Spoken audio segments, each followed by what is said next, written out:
Hi everyone, welcome back to my another video. Today I am going to show in this video how to create border in MS Excel with your keyboard shortcut key. So before going to start the video, if you are not subscribed my channel, please subscribe. So let's start the video. Guys, if you want to create all the borders on your MS Excel file with keyboard shortcut key, then I will show you a simple method how to do this. First of all, you have to select all the text and you have to press Alt plus HBA.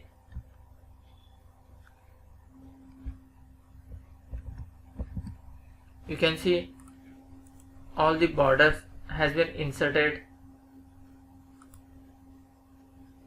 Suppose if you want to remove these borders, then you have to press Alt plus HBN.